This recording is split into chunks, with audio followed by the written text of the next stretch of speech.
Waves of light reflected against the bubbles, and Tetris watched the pond opening up like a portal, revealing a familiar castle and a pink-purple sky. The scenes of a wish fish painting he had mocked now come to life. Trust me! Tetros looked up at Agatha, eyes wide. He never had time to scream. The two balls plunged into the portal like they'd been shots from a cannon, vanishing into the glare of a far-away sun. The Snowwind, Arthur and Growl.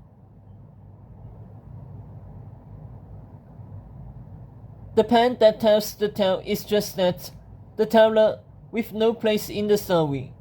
It should not be a character or a weapon or a prize. It should not be lionized and preserved or thought of at all. The pen must be invisible, doing its work in humble silence, with no bias or opinion, like an all-seeing eye committed only to unspooling a story until its end.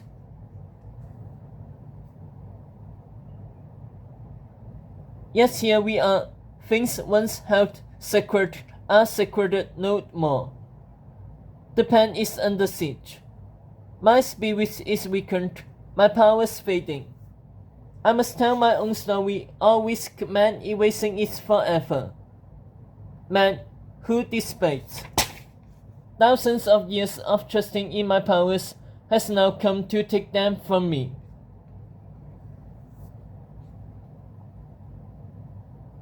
No one knew where in the gardens the wedding would take place, for there were no stage or altar or priests, and no sign of a bride or groom.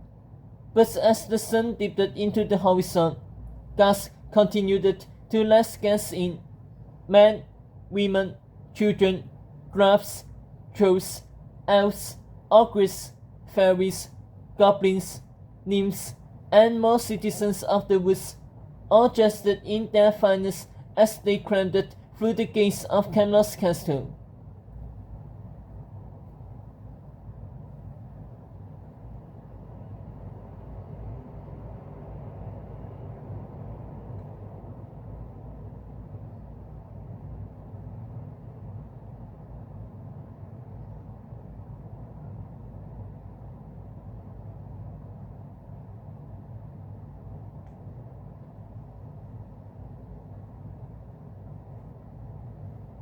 After King Arthur's death, the gardens have fallen to blight, but under a new king, that been revived to glory, a sprawling wonderland of color and scent.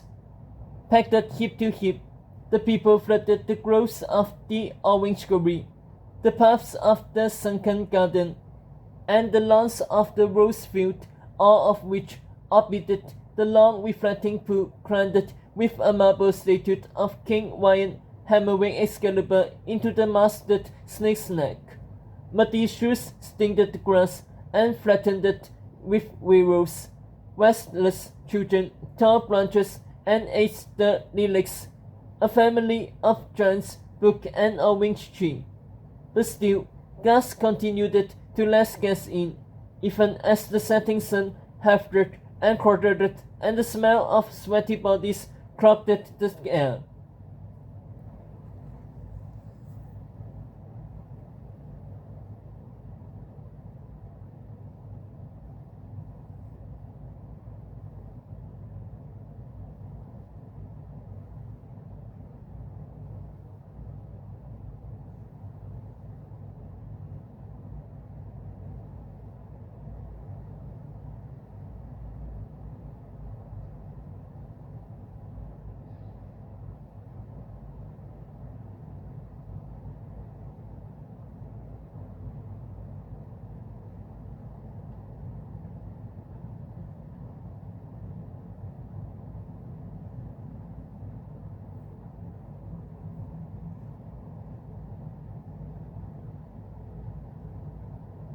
Is there no end to this?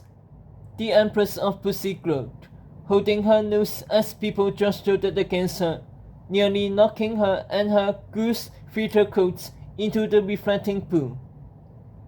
Pussy, butchers and millers and maids given the same treatments as their empress. Ever and ever royalty flown to the masses and left to fend for ourselves. After all we have done for King Wyan, after we burnt our wings in his name, who ever heard of commoners at a royal wedding?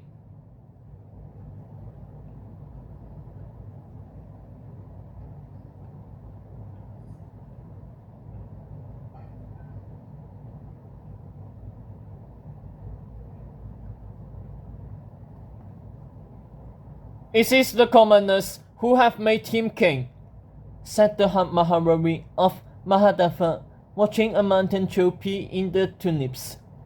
And now that we've burnt our wings, our voice has no more weight than theirs. We burnt our wings to save our kingdoms, to earn the king's protection, the Empress of Pussy argued. Your castle was attacked like mine.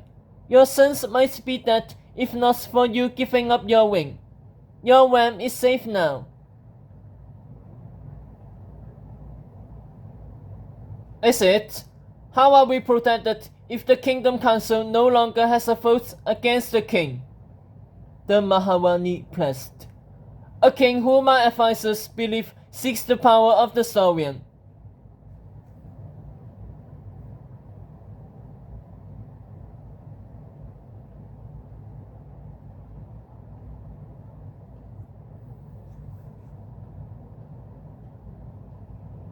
The one true king is an old wives' tale spread by that Santa family. But even if any of their flim flam was true, you of all people should welcome it. The Saurian did nothing for evil kingdoms like yours or for the Nefers of the woods.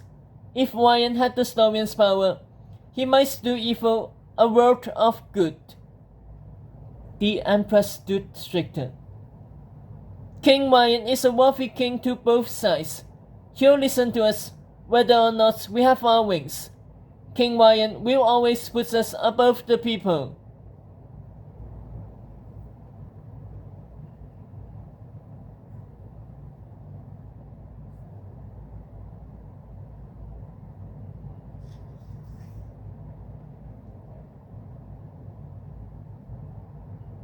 Something smattered her face, and she looked up at a chubby boy high on the staircase, pelting people with gooseberries. Like Islam today? The Maharani asked, stone-faced. The Empress went mum. As for the berry-pelting boy, he found himself thwarted by his dean and yanked into place with the rest of her students, who had travelled with the dean from Fastwood.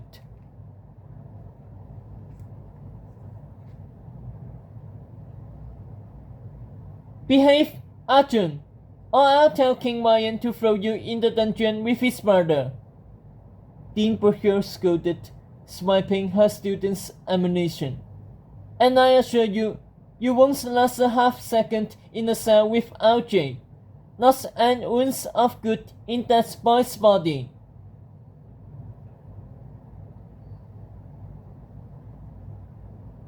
First Wyan's brother was called Japath, Arjun peeped.